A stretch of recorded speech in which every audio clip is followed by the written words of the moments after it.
Welcome to Spotlight. I'm Robin Basselin. And I'm Ryan Gertzma. Spotlight uses a special English method of broadcasting.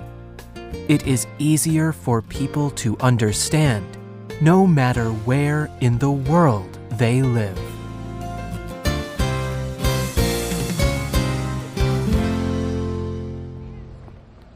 A young man walks down the street in Tokyo, Japan. He stops at his favorite technology store. He sees a new mobile telephone. He already has a telephone.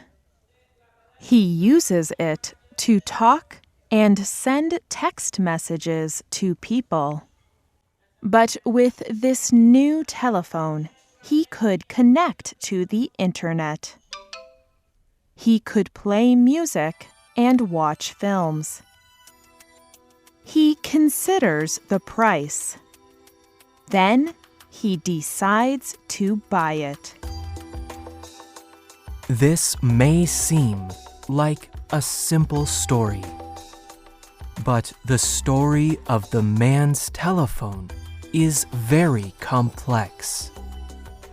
Before the man ever saw the telephone, many people worked together to produce it. Someone mined the basic materials to make it. Someone else created the individual telephone parts. Another person put it together.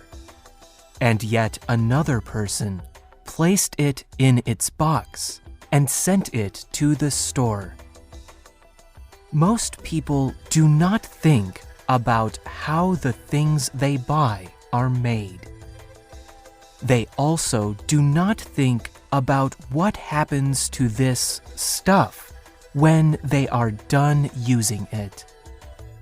But this is exactly what activist Annie Leonard wants people to think more about. Today's Spotlight is on Annie Leonard's Story of Stuff movement. Annie Leonard is an environmental activist. She thinks it is very important for people to understand the story behind the things they buy.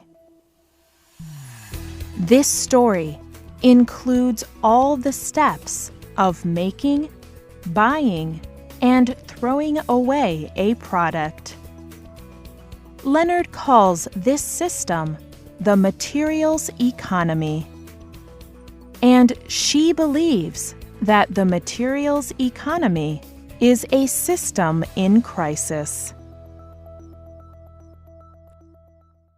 For many years, Leonard traveled the world studying the stories behind products.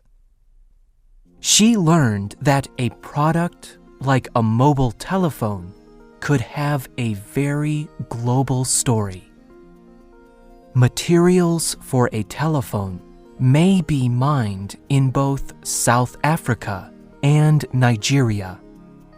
Then a woman in a factory in China might put it together, and a man in Mexico might package it. Then a young adult in Brazil might buy it. And when this person throws it away, it might end up in a disposal center in Africa. The global story of many products is bigger than we think. And every stage of this story involves both people and the environment. Leonard went to 40 different countries to research the materials economy. And too often, she saw people struggling with dirty water, dirty air, disease, and poor wages. In 2007, Leonard decided to create a film called The Story of Stuff. In The Story of Stuff, Leonard explains the materials economy in a simple way using pictures. Leonard put the short film on the internet. The reaction was amazing.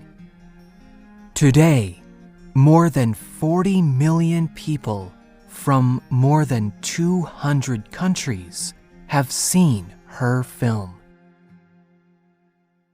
After the film, Leonard decided to start a not-for-profit organization.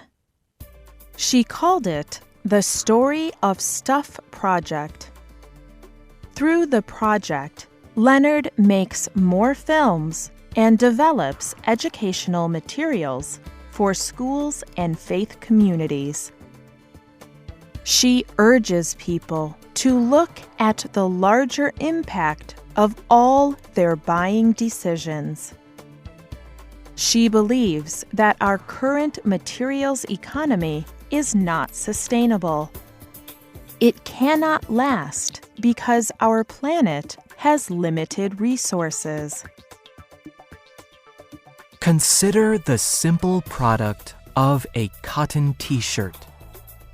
T-shirts seem simple and not costly, but Leonard's message is that they are not simple, and they can be costly.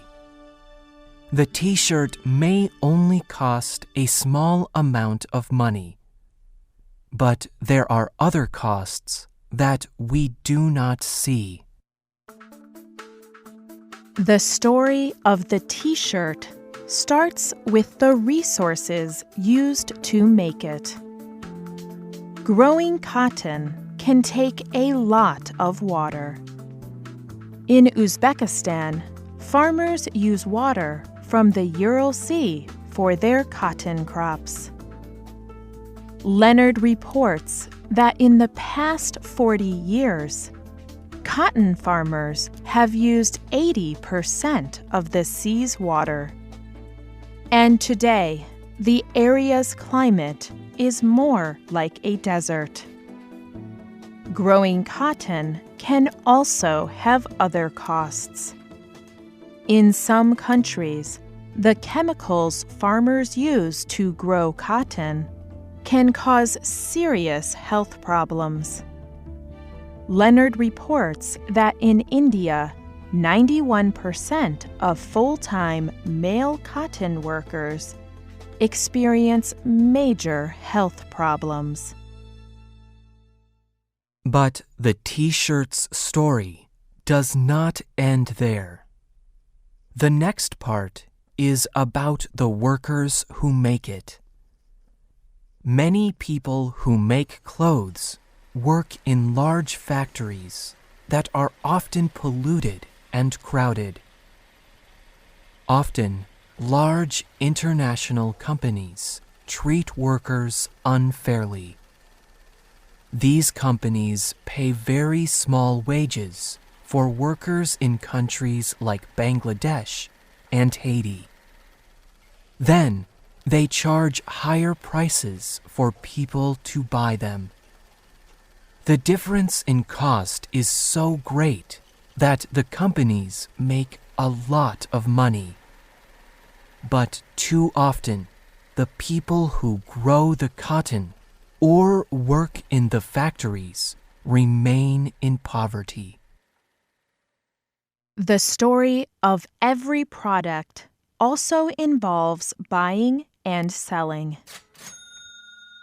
Today, many companies make their products easy or necessary to replace.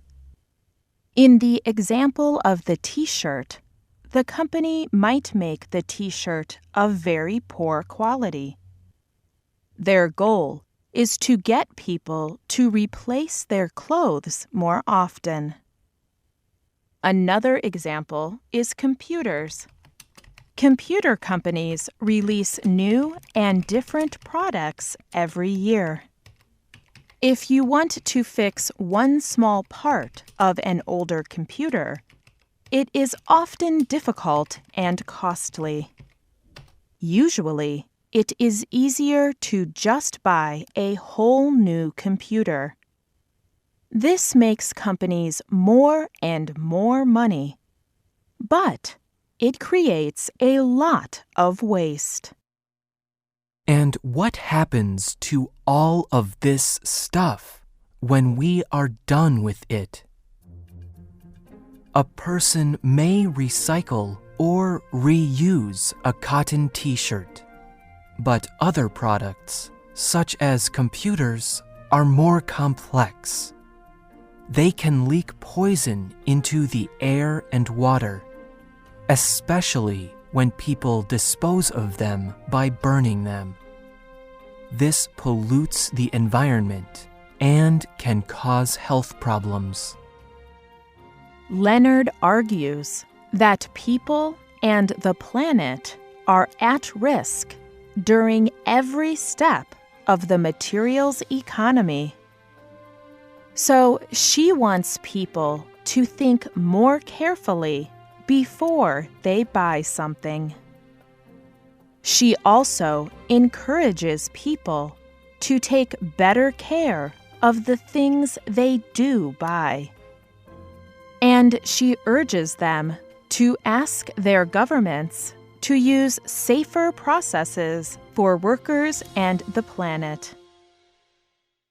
Annie Leonard believes that our current materials economy is in crisis.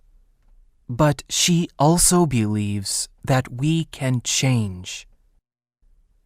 And she believes we are doing better. However, Leonard also asks people to think about what they need. Is more stuff the answer? Leonard told the Los Angeles Times newspaper, I have been reading about the science of happiness. After our basic needs are met, more stuff does not make us happy.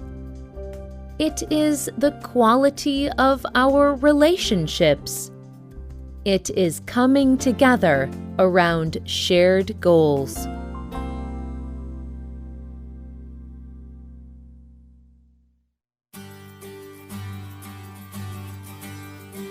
The writer of this program was Jen Hawkins. The producer was Mark Drenth. The voices you heard were from the United States. All quotes were adapted and voiced by Spotlight.